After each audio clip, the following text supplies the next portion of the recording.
네, 눈을 돌리는 건 가능합니다. 하지만 연습 없이는 불가능해요. 우리의 눈에는 상하 좌우로 움직일 수 있는 주요 근육 4개가 있습니다. 우리가 모르고 사용하는 근육도 사실 2개 더 있어요. 이 근육은 눈을 굴리거나 회전하도록 해주죠. 회전하는 무언가에 초점을 맞추면 눈은 거기에 맞춰 회전하게 될 거예요. 카메라에서 자동 초점을 맞추는 것처럼 안정적인 이미지를 만들고 시야를 유지하는 데 도움을 주죠. 머리를 상하 좌우로 움직인다면 눈은 그와 반대 방향으로 움직일 거예요. 보통 사람의 눈에는 추상체가 3개 있습니다. 빨간색, 초록색, 파란색의 스펙트럼을 볼 수 있게 해주는데요.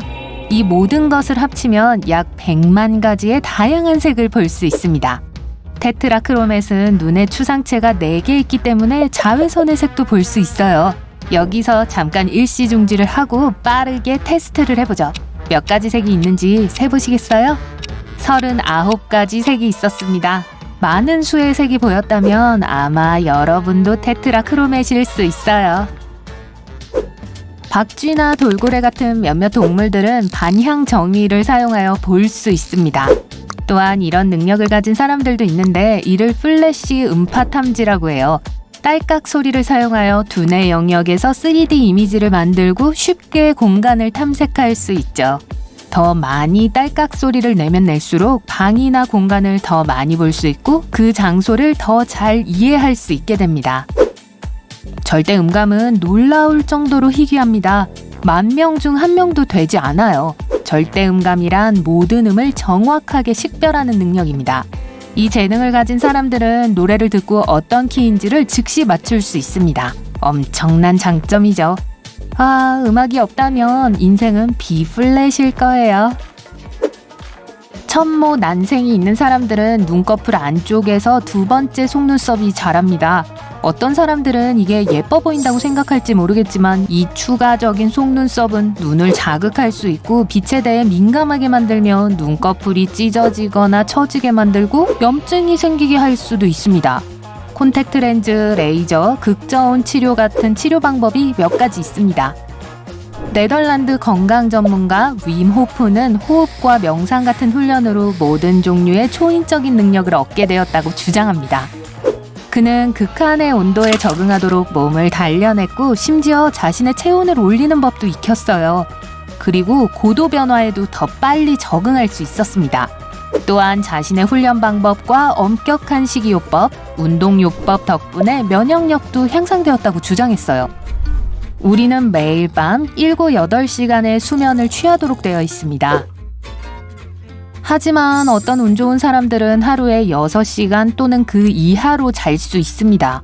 유전적인 이상 현상 덕분이며 이에 대한 부작용은 없는 것 같습니다.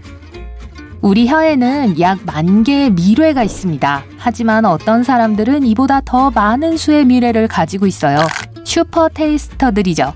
강력한 맛 인식 능력 때문에 오렌지, 딸기, 사탕처럼 달콤한 음식은 너무 달게 느껴지며 브로콜리, 양배추, 시금치, 자몽, 커피와 같은 쓴 음식은 너무 강하게 느껴지죠. 좋을 것 같긴 한데 전 그냥 지금 이대로 살아야겠어요. 대부분의 사람들에게는 총 24개의 갈비뼈가 있습니다. 음식이 아니라 여러분의 몸에요. 그런데 25개의 갈비뼈를 가진 몇 안 되는 사람들도 드물게 존재하기는 해요. 약 2,000명 중 1명에게는 첫 번째 갈비뼈 바로 위에 여분의 갈비뼈인 경추갈비가 있어요. 쇄골 위쪽에 위치하며 꽤 얇아서 보통 눈에 띄지도 않죠. 점심은 언제 먹나요? 왠지 배가 고파지네요. 여러분의 배꼽은 작은 편일 거예요. 튀어나온 참외 배꼽은 전 세계 인구의 약 10% 정도로 아주 드물기 때문입니다. 배꼽의 모양은 탯줄이 어떻게 잘렸는지와는 상관이 없어요. 배꼽 밑에는 지방이 약간 저장되는데 이로 인해 배꼽의 모양이 결정되게 됩니다. 그러니 의사 탓은 하지 마세요. 여러분의 배꼽 모양은 전적으로 유전에 달려 있으니까요. 만약 높은 고도를 경험해 본 적이 있다면 이게 얼마나 힘들 수 있는지 잘 아실 겁니다. 언덕을 오르는 것조차 쉽지 않을 거예요. 그래도 며칠만 기다리면 일이 수월해질 겁니다. 폐, 혈액세포, 몸은 우리 생각보다 더 빨리 적응하며 소중한 산소를 더 오래 붙잡을 수 있게 변할 거예요. 높은 곳에 있는 동안 적응한 몸은 지속되며 정상 고도로 돌아가면 곧 다시 돌아올 거예요. 잠수를 하면 우리의 심박수는 떨어지고 산소 소비량도 낮아지게 됩니다. 최근 몇 년 동안 자유 다이버들은 214m라는 기록을 세우며 폐의 한계를 뛰어넘었어요. 어떤 사람은 물속에서 22분 이상 숨을 참았다고요. 아직 한계가 얼마인지는 모르지만 사람들은 그 한계를 시험하고 있습니다. 사진을 찍은 듯한 기억력이나 완벽한 기억력을 직관적 기억력이라고 합니다. 소리, 이미지 등 다양한 것들을 정확하게 기억하는 능력을 말하죠. 어떤 사람들은 수년 전에 본 달력의 날짜를 들으면 그날이 무슨 요일이었는지도 말할 수 있어요. 안타깝게도 연습으로는 이런 기억력을 가질 수 없습니다. 이건 타고나는 거예요. 딘 카르네즈라는 울트라 마라톤 선수는 563km를 쉬지 않고 달렸습니다. 3일 동안 잠도 자지 않았죠. 그는 미국의 50개 주에서 50일 연속으로 50개의 마라톤을 뛴 것으로 아주 유명한 사람이에요. 카르네즈는 뉴욕 마라톤을 단 3시간 만에 완주함으로써 자신의 업적을 달성했어요. 어떤 사람들은 나침반이나 심지어는 별을 보지 않고도 길을 찾을 수 있는 놀라운 능력이 있습니다. 이런 엄청난 방향 감각은 뇌후각 피질이라고 하는 뇌의 특정 부분에서 발산되는 신호의 강도와 관련이 있습니다.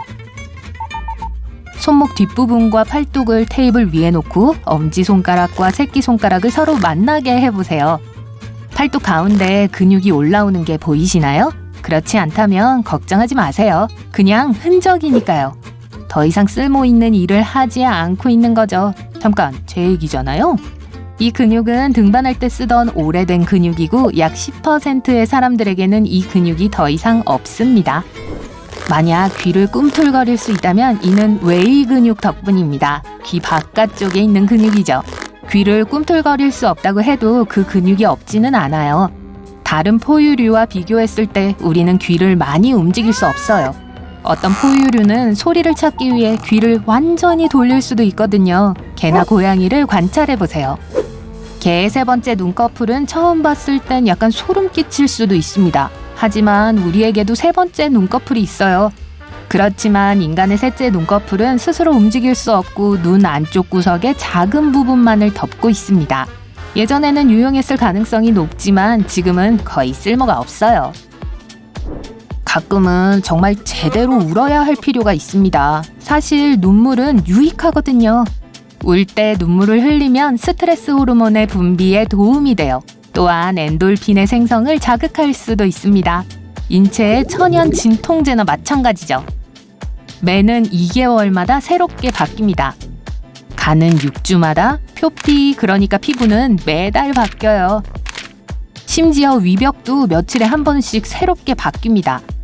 만약 이런 변화가 없다면 위산은 음식만 소화시키는 게 아니라 여러분의 몸까지 소화시키기 시작할 거예요. 잡아먹히고 싶진 않겠죠? 인간의 폐에는 약 2,400km 길이의 기도가 있으며 이걸 땅에 깔아놓는다면 총 표면적은 약 70제곱미터가 될 거예요. 하지만 그런 실험은 추천하지 않을게요. 폐는 쉬지 않고 움직입니다. 덕분에 계속 살아서 숨을 쉴 수 있는 거예요. 우리는 1분에 12에서 15회씩 숨을 쉽니다. 하루에 17,000회씩 숨을 쉬는 거죠. 왼쪽 폐는 큰 심장을 위한 공간을 만들기 위해 오른쪽 폐보다 약간 작습니다. 수십 년 동안 굳은 일을 다한 우리의 발은 약해져서 자란 것처럼 보이게 될 수도 있습니다. 발의 아치가 납작해질 수 있거든요. 그러면 발이 더 넓고 길어지겠죠? 누구에게나 일어나는 일은 아니지만 발이나 발목이 쉽게 붓는다면 이런 일이 생길 수 있습니다. 만약 이런 일이 생긴다면 아직 시간이 있어요. 70에서 80세가 되면 발 사이즈는 딱 한 치수 정도가 올라갈 거예요. 맛은 먹거나 마시는 것의 온도에 영향을 많이 받습니다. 예를 들어 따뜻한 커피는 뜨거운 온도가 쓴맛을 감지하는 미뢰를 속이기 때문에 덜 쓴 것 같고 훨씬 더 맛있게 느껴져요.